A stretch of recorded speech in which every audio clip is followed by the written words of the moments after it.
हमारी क्लास थोड़ी सी कैंसिल हो गई थी और फिर मेरे को दोबारा रिकॉर्ड करनी पड़ रही है। तो देख लेते हैं मोटा जल्दी जल्दी देख लेते हैं क्या क्या देखना था मैंने।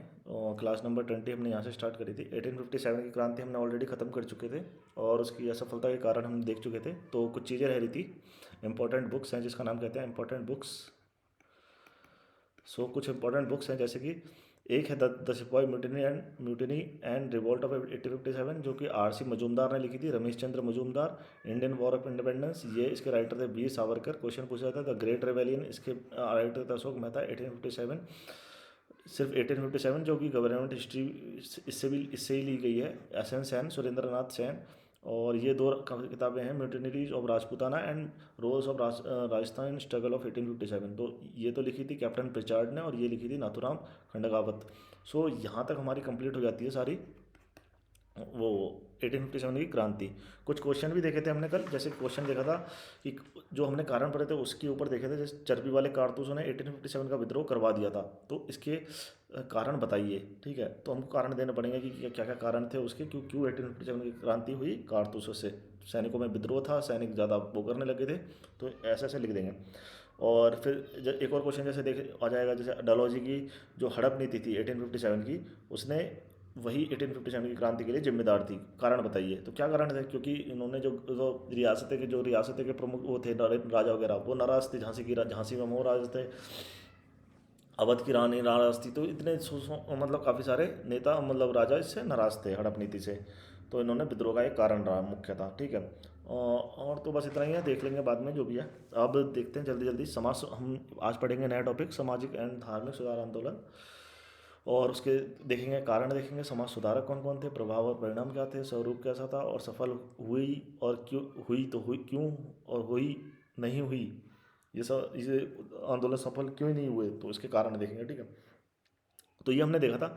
तो अब तक हम भी पढ़ चुके हैं कंपनियों का आगमन जो भी हुआ था, लेटर कालीन मुगल बादशाह जो भी पढ़े थे, फिर मराठा के बारे में पढ़ा था, फिर हमने बंगाल के बारे में पढ़ा था, फिर हमने मैसूर के बारे में पढ़ा था, पंजाब के बारे में पढ़ा था। डिफरेंट एक्ट्स पढ़े थे, मतलब एक साथ देख लिए थे जो भी एक्ट्स थे। गवर्नर जनरल के बारे में पढ़ा था, वॉइस रॉय के बारे में पढ़ा था, मतलब जो भी डिफरेंट जो उनका टेनवर रहा था, जो भी उनके महत्वपूर्ण वर्क हुए थे उनको। फिर हम दोनों ने इन दोनों को मिला के 9 टॉपिक में हम दोनों ने डिटेल में हम सारी चीज़ें पढ़ी थी। फिर हमने 1857 के टॉपिक पढ़ा था और हम पढ़ रहे हैं सामाजिक और धार्मिक सुधार आंदोलन। सबसे पहले देखते हैं इसके कारण क्या थे। पहला कारण, मुख्य कारण था भारतीय यूरोपीय समाज के सीधे संपर्क में आए। ठीक है, इससे क्या हुआ, इससे इससे क्या हुआ, जब भारतीय यूरोप समाज के संपर्क में आए तो भारतीयों को उनके आडंबर रहित धर्म, समानता आधारित समाज, उनका जो था मतलब जो धर्म था, और प्रगतिशील सोच के बारे में पता चला। और तथा भारतीय भी अपने अपने समाज को ऐसा ही बनाने के लिए सोचा। ठीक है, पहला कारण तो मुख्यतः ये था, वो संपर्क में आए। दूसरा, अंग्रेजी शिक्षा का प्रभाव, अंग्रेजी शिक्षा। ठीक है, इससे क्या हुआ, जो अंग्रेजी शिक्षा थे उसके कारण भारतीयों को यूरोपियन जो भी उसमें आविष्कार खोज हुई थी, वहाँ की क्रांति हुई थी, उनकी जानकारी मिली, जिससे भारतीय समाज में भी आधुनिक मूल्यों का समावेश हुआ। ठीक है, और अंग्रेजी अनुवाद के कारण भारतीय प्राचीन साहित्य पढ़ने में सक्षम हुए, जिससे भारतीय समाज में चेतना का विकास हुआ। तो दूसरा कारण मुख्य था अंग्रेजी शिक्षा। ठीक है, तीसरा कारण मुख्य है ईसाई मिशनरीज। ठीक है, सो ये क्या कैसे कारण रहा, ये इस प्रकार रहा कि ये ईसाई मिशनरियों ने हिंदू मुस्लिम जो धर्म है उसका मजाक उड़ाया। अतः भारतीयों को सामाजिक और धार्मिक कुरीतियों का पता चला। ठीक है, उनमें यार हम उनके धर्म में तो उनको अपने जो ईसाई मिशनरीज अपने धर्म को ऊंचा बताते थे और उनके धर्म की मजाक उड़ाते थे। जैसे मतलब जो भी हिंदू मुस्लिम है उनको पता चला कि भाई हमारे धर्म में कुरीतियाँ हैं। कालांतर में भारतीयों ने इन जो कुरीतियाँ हैं इनके धर्म में आ चुकी थी, उनको ख़त्म करने का प्रयास करा इससे। ठीक है, चौथा, और ईसाई मिशनरीज को परमिशन कब दी गई थी भारत में, 1833 के एक्ट में, चार्टर एक्ट ऑफ 1833। फिर एक आ जाता है अंग्रेजी कानून। ठीक है, अब ये किस प्रकार जिम्मेदार है भाई, कारण क्या है, जो पहले भारत में अंग्रेजों ने देखा भाई सती प्रथा, जैसी सती प्रथा, दास प्रथा, इतनी ज़्यादा कुरीतियाँ हैं, तो उनको समाप्त करने के लिए काफ़ी लॉज पास करे गए। ठीक है, उनको कानून बनाए गए और विधवा पुनर्विवाह अधिनियम जैसे पास किए, जिससे जो भारतीय समाज के सुधारक थे उनको ऊर्जा प्राप्त मिली और इस आंदोलन को गति प्राप्त हुई। ठीक है, पांचवा, यातायात व संचार के साधन। ठीक है, अब ये कैसे जिम्मेदार है भाई? जो यातायात और संचार के साधन है उसके विकास के कारण सामाजिक गतिशीलता बढ़ गई थी और सामाजिक संकीर्णता वो कम हो गई थी। ठीक है, छठा इंपॉर्टेंट है मध्यम वर्ग का उदय। उदय या विकास भी कह सकते हैं। ठीक है, अब इसमें क्या हुआ था, जो अंग्रेजी शिक्षा के कारण भारतीय समाज में मध्यम वर्ग का उदय होने लग गया। ठीक है, धीरे धीरे, पहले तो मतलब शिक्षा जानी मतलब दी नहीं जाती थी, मतलब उनको मध्यम वर्ग वगैरह उच्च पद्धति पे जो लोग थे उन्हीं को दी जाती थी, तो लेकिन ये धीरे धीरे मध्यम वर्ग में भी जाने लगी, जिससे उनका विकास हुआ। इसी मध्यम वर्ग के द्वारा सामाजिक धार्मिक सुधार आंदोलन का नेतृत्व भी किया गया, क्योंकि वे जानते थे बिना सामाजिक धार्मिक सुधार आंदोलन के राजनीतिक सुधार नहीं किए जा सकते हैं। ठीक है, सातवां, डिफरेंट जो भी बहुत सारे समाचार पत्र व पुस्तकें प्रकाशित हुई इस समय में। ठीक है, अब इसका क्या कारण है, जो हमारे समाज सुधारक थे उन्होंने विभिन्न समाचार पत्रों का प्रकाशन करा और कई पुस्तकें भी लिखी। इन समाचार व पत्रों के माध्यम से जो सामाजिक कुरीतियाँ हैं उन पर प्रहार किए गए। ठीक है, जिससे सामाजिक बदलाव संभव हो सके। आठवां, इतिहास का पुनर्लेखन। पुनर्लेखन, ठीक है, इसका क्या है, इसका मतलब क्या है, जो अंग्रेजों ने भारतीय इतिहास का पुनर्लेखन करा और प्राचीन काल को हिंदू काल व मध्यम काल को मुस्लिम काल बताया, क्योंकि वे भारतीयों में फूट डालना चाहते थे, लेकिन इसी दौरान अंग्रेजों द्वारा प्राचीन काल को स्वर्ण काल बताया गया। अतः भारतीयों ने अपने समाज को उसी प्रकार बनाने के बारे में सोचने लगे फिर वो। ठीक है, मतलब मेडिवल तो दे दिया मुस्लिमों को, एशियन दे दिया हिंदुओं को। और स्वप्रेरणा एक एक कारण है, स्वप्रेरणा। ठीक है, अब जैसे कुछ सामाजिक सुधारक हैं, जैसे राजा राम मोहन राय, ईश्वर चंद्र विद्यासागर, इन्होंने क्या करा, इन्होंने स्वप्रेरणा से समाज में सुधार लाने के प्रयास करे और समाज में जन जागरण के कार्य स्टार्ट करे। ठीक है, जो भी, अब एक आता है राष्ट्रवाद का उदय, एक कारण ये है। ठीक है, 8 या 9 या 10, राष्ट्रवाद का उदय। अब इसमें क्या बोला गया, जैसे 19वीं शताब्दी पूरे विश्व में से राष्ट्रवाद का उदय का काल था, 19वीं शताब्दी। ठीक है, अतः भारत में भी राष्ट्रवाद का विकास हो रहा था तथा राष्ट्रवाद के चरण में सामाजिक धार्मिक सुधार अनिवार्य रूप से ही होते हैं। ठीक है, तो ये हमारे मुख्यतः जो मोटे मोटे कारण थे। ठीक है, क्या कारण थे, पहले तो यूरोपीय समाज से संपर्क था, अंग्रेजी शिक्षा का प्रचार हुआ, ईसाई मिशनरी ने उनका मजाक उड़ाया, जिससे उन्होंने अपनी कुरीतियों को कम करा, अंग्रेजी कानून बने, यातायात व संचार के साधन का उपयोग, मध्यम वर्ग का उदय हुआ था, समाचार पत्र और डिफरेंट समाज पत्र और पुस्तकें इस काल में छपी थी, इतिहास का पुनर्लेखन किया गया, अंग्रेजों द्वारा स्वप्रेरणा हुई, जैसे राजा राम मोहन राय, ईश्वरचंद विद्यासागर द्वारा जन जागरण का प्रसार किया और राष्ट्रवाद का उदय हुआ। अब हम देखते हैं सेकंड टॉपिक, हमने पहला तो कर लिया है कंप्लीट, देखते हैं क्या क्या देख रहे हैं। हमने पढ़ लिया है कारण, अब पढ़ेंगे समाज सुधारक। ठीक है, अब डिफरेंट समाज सुधारक देख लेते हैं।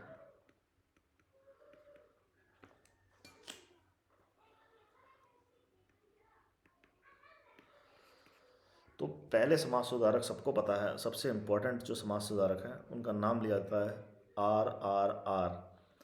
ये RR मूवी नहीं है, ये है राजा राम मोहन रॉय। ठीक है, तो यहाँ एम भी लगा सकते हैं, लेकिन RRR ज़्यादा सही है, राजा राम मोहन राय। ठीक है, इनका जो टेन्योर था, इनका जन्म हुआ था 1772 में, जब एक्ट भी वॉरेन हेस्टिंग आया था यहाँ पे इस टाइम पे 1772 में, और 1833 में इनकी, 1833 में कौन से वो थे विलियम बेंटिक, यस, तो याद है। अब इन्होंने कुछ उपाधियाँ धारण करी थी। एक तो इनको उपाधि धारण किया, इनको बोला जाता है उपाधि, जैसे इनको बोला जाता है आधुनिक भारत के पिता, भारतीय पुनर्जागरण के जनक, अतीत व भविष्य के बीच के सेतु और पूर्व और पश्चिम का संश्लेषण, ये कुछ बोला जाता है इनके नाम से बारे में। ठीक है, अब इनके कुछ संगठन हैं, इंपॉर्टेंट संगठन देख लेते हैं इनके क्या क्या संगठन थे। ठीक है, पहला था आत्मीय सभा, जो कि इन्होंने बनाई थी 1815 में। ठीक है, दूसरा है इसका हिंदू कॉलेज, जो कि इन्होंने बनाई थी 1817 में, और इनके जो इसमें सहभागी थे, एक थे डेविड हेयर और एक थे अलेक्जेंडर डफ। ठीक है, इनके जो सहयोगी थे इसमें। फिर एक बनाया था इन्होंने वेदांत कॉलेज, और इन्होंने बनाया ये 1825 में। और फिर एक और संगठन है इनका, जैसे ब्रह्म समाज, ये तो सबसे इम्पोर्टेंट भाई, इसमें तो पूरे वही है ब्रह्म समाज। इसकी डेट भी याद कर लेते हैं, 20 अगस्त 1828। और इसके जो पार्टिसिपेंट थे, ठीक है, इसके काफ़ी सारे पार्टिसिपेंट थे इनके सहयोगी, जैसे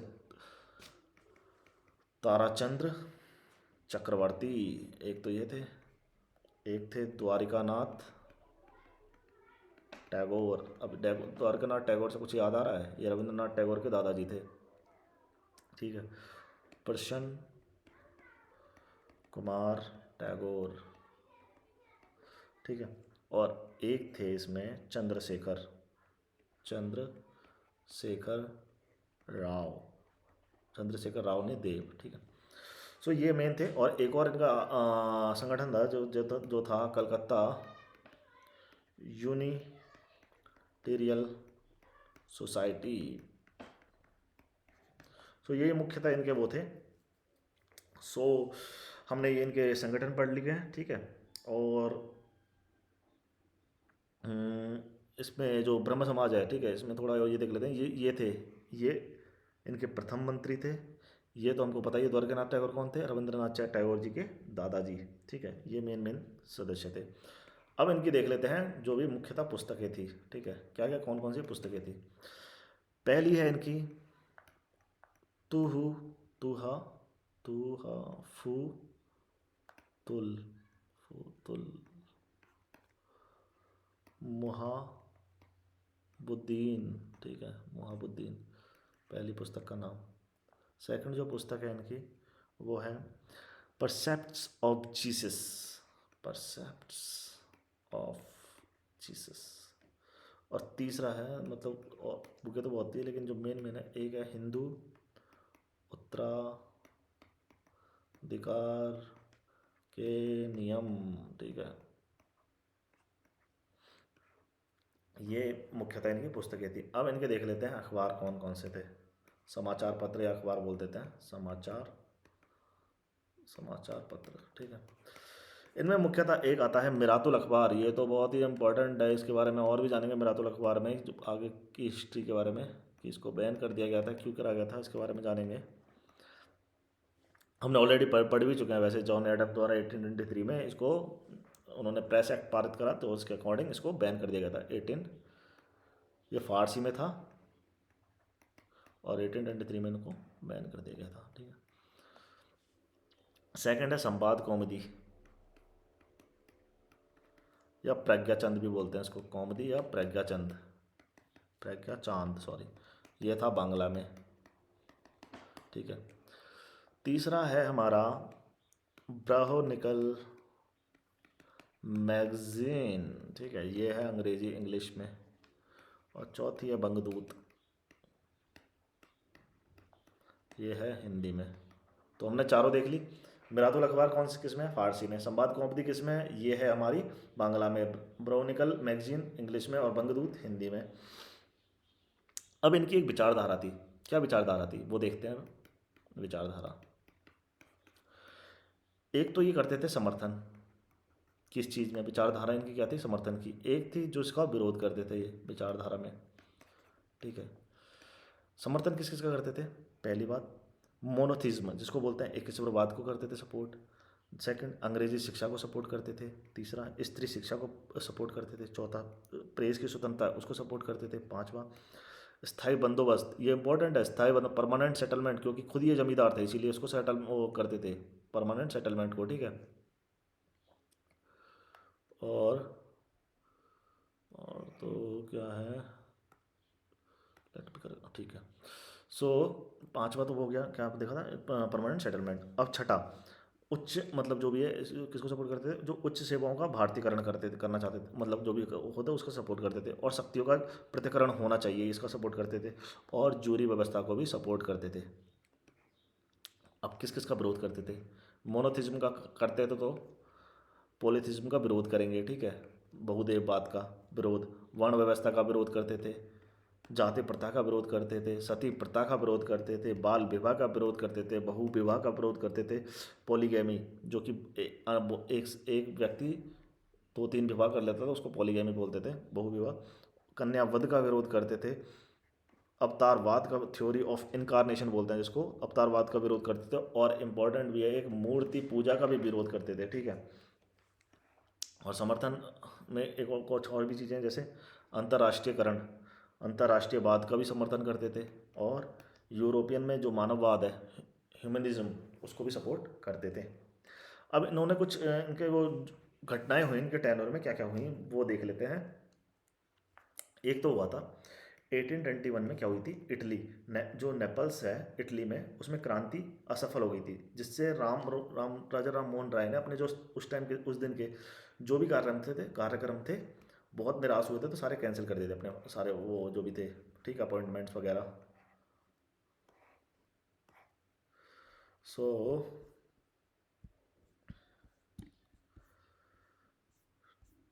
ठीक है, यहाँ तक देख लेते हैं 1821 में, ठीक है, वो नेपल्स में क्रांति हुई थी। तो इसी प्रकार 1822 में स्पेनिश में क्रांति हुई, लेकिन उसकी वो सफल हो गई। तो इन्होंने क्या करा, सार्वजनिक दावत दी सभी को, ठीक है, 1822 में।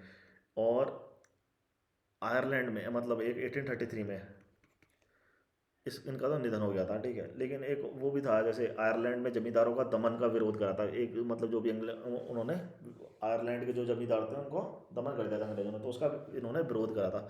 और 1833 में मृत्यु हो गई थी। अब पूछा जाता कहाँ हुई थी, इंडिया में हुई थी, बाहर हुई थी? तो बाहर हुई थी, एक बिस्टर जो कि इंग्लैंड में शहर है, वहाँ पे इनका निधन हो गया था। फिर क्या हुआ, फिर इनकी मृत्यु के बाद भी कुछ हुआ, ठीक है, आगे बढ़ा। फिर 1843 में देवेंद्र देवेंद्रनाथ टैगोर ने ब्रह्म समाज का नेतृत्व संभाला 1843 में, ठीक है। और 1857 में केशव चंद्र सेन, ठीक है, इनको ब्रह्म समाज में शामिल करा और ब्रह्म समाज का इनको आचार्य बनाया गया 1857 में। क्यों 1857 क्या इंपॉर्टेंट है, क्रांति हुई थी, यस, ठीक है। अब क्या हुआ 1865 में, जो केशव चंद्र सेन है वो ब्रह्म ब्रह्म समाज में इसको उनको हटा दिया गया ब्रह्म समाज से, और ब्रह्म समाज दो टुकड़ों में बट गया, ठीक है, 1865 में। पहला था जिसको देवेंद्रनाथ, जो कि रविंद्रनाथ टैगोर जी के पिताजी हैं, देवेंद्रनाथ टैगोर ने वो करा। और एक है केशव चंद्र सेन ने स्टार्ट करा। इनके द्वारा जो स्टार्ट किया उसको बोलते हैं भारतीय ब्रह्म समाज, और जो देवेंद्रनाथ टैगोर के द्वारा बनाया गया उसको आदि ब्रह्म समाज, ठीक है। और एक और चीज़ हुई थी, केशव चंद्र सेन ने, मतलब के प्रयासों से 1872 में नेटिव मैरिज एक्ट पारित हुआ, जिसमें नेटिव मैरिज एक्ट में बोला गया भाई, 1872 में पारित हुआ ये नेटिव मैरिज एक्ट, ठीक है, 1872। इसमें कुछ फिक्स कर दिया गया, जैसे चीज़ें कुछ फिक्स कर दी गई, जैसे न्यूनतम आयु फिक्स कर दी गई लड़की की और लड़की की तो थी न्यूनतम आयु, उससे पहले नहीं कर सकते 14 वर्ष, और लड़के की आयु फिक्स कर दी 18 वर्ष, ठीक है। लेकिन क्या हुआ, केशव चंद्र सेन ने अपनी जो नाबालिग बेटी थी उसकी शादी कुछ के राजा, कुछ मतलब कूच बिहार में पड़ता है, उसके राजा के साथ कर दी। तो भारतीय ब्रह्म समाज भी विभाजन हो गया। और 1878 में साधारण ब्रह्म समाज की स्थापना की गई, ठीक है, समाज। और जो इसके साधारण ब्रह्म समाज के कार्यकर्ता थे ये भी पूछे जाते हैं। पहला था एस एन बनर्जी, सुरेंद्र नाथ बनर्जी, बहुत इंपॉर्टेंट पर्सन है, बहुत बार उनका जिक्र आएगा, याद रखना जरा। आनंद मोहन बोस, और तीसरे हैं इसका द्वारिकानाथ टैगोर, नहीं गांगुली, द्वारिकानाथ तो पहले ही हो गए थे।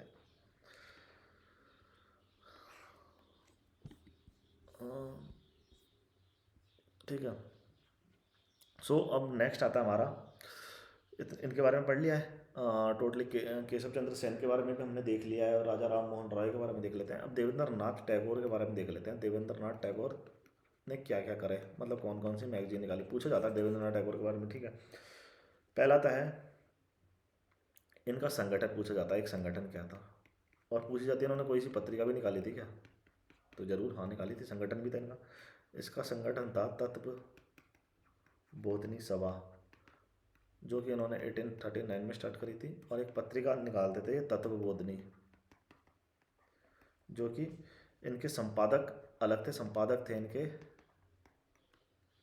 अक्षय कुमार दत्त, AKD, ठीक है। अक्षय कुमार दत्त संस्थापक थे इसके। सो इतना हो चुका है हमारा, ठीक है। अब हम देख लेते हैं केशव चंद्र सेन ने, तो हमने पढ़ चुके हैं केशव चंद्र सेन ने, मतलब कुछ अखबार भी करे थे इन्होंने, जो केशव चंद्र सेन है ना, उनके भी अखबार देख लेते हैं क्या और कौन से हैं। केशव चंद्र सेन, ठीक है, KCS भी शॉर्ट में लिख देते हैं। इनके कुछ संगठन थे, समाचार पत्र, समाचार पत्र इंडियन मिरर है, ठीक है, इनका नाम इंडियन मिरर। संगठन 2-3 संगठन थे इनके, एक थी मैत्री सभा, एक थी इंडियन रिफॉर्म एसोसिएशन, ठीक है, और एक था टेबरनेकल, ये क्वेश्चन पूछा गया है टेबरनेकल वाला, tabernacle of new dispensation. So guys आज के लिए इतना ही करेंगे, बाकी सब करेंगे नेक्स्ट क्लास में। Thank you.